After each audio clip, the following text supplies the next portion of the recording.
Zeroth law of thermodynamics.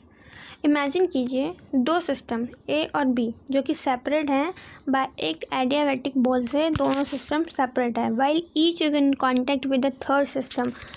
दोनों system A और B एक थर्ड सिस्टम से कॉन्टैक्ट में है जो कि सिस्टम सी है। किस चीज़ से कंडक्ट है? कंडक्टिंग वॉल से वो कांटेक्ट में है। In the state of the system that is a microscopic variables change करेगा until the both system A और B come to the thermal equilibrium to C. After this is achieved, मतलब ये यहाँ पे ये लिखा after this is achieve suppose that adiabatic wall between A और B is replaced by the conducting wall and C is insulated from A और B by a adiabatic ball. It is found that the state of A or B change no further. They are found to be in thermal equilibrium with each other, and this observation forms the basis of the zeroth law. zeroth law ये कहता है अगर हम दो system बनाते हैं, पहला system है ये जो कि क्या है A, दूसरा सिस्टम है B जिसके बीच में क्या लगी है, इन दोनों के बीच में ये सेपरेट होते हैं बाय द एडियाबैटिक वॉल।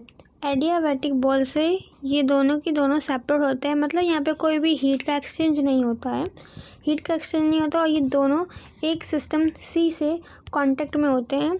यहाँ पे हीट का ट्रांसफ़र हो जाता है, यहाँ से यहाँ हीट इधर से इधर हीट आ रही है, इधर से भी आ रही है, बी से भी सी के पास हीट आ रही है और ए से भी सी के पास हीट आ रही है। किस बॉल से? यहाँ पे होती है कंडक्टिंग बॉल, यहाँ से हीट आ रही है, यहाँ से भी हीट आ रही है। अब ए और सी जब तक हमने पढ़ा था थर्मल इक्विलिब्रियम में, जब तक ए का टेम्परेचर ज़्यादा है वो सी तक भेजता रहेगा। जैसे ही ए और सी का टेम्परेचर इक्वल हो जाएगा देन टेम्परेचर का फ्लो हीट का फ्लो क्या हो जाएगा? स्टॉप हो जाएगा।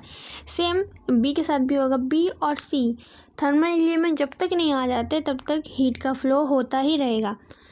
तो ये हमारा पहला सिस्टम है। अब सपोज़ कीजिए कि हम ये सिस्टम को बदल देते हैं, मतलब एक मिनट बताती हूँ। ये सिस्टम ए और बी है और ये सिस्टम सी है। अब पहले ए और बी के बीच में क्या था? एडियाबैटिक बॉल थी जो कि हीट और ए और बी के बीच में ट्रांसफ़र नहीं होने दे रही थी। अब क्या हो रहा है कि जो एडियाबैटिक बॉल हो रही है, अब एडियाबैटिक बॉल ए और सी के बीच में आ रही है, मतलब यहाँ पे जो वॉल लगी है वो एडियाबैटिक, मतलब इसकी वजह से ए और सी में कोई भी हीट का ट्रांसफ़र नहीं हो रहा है। बट ए और सी में हीट का ट्रांसफ़र हो सकता है, हीट इधर से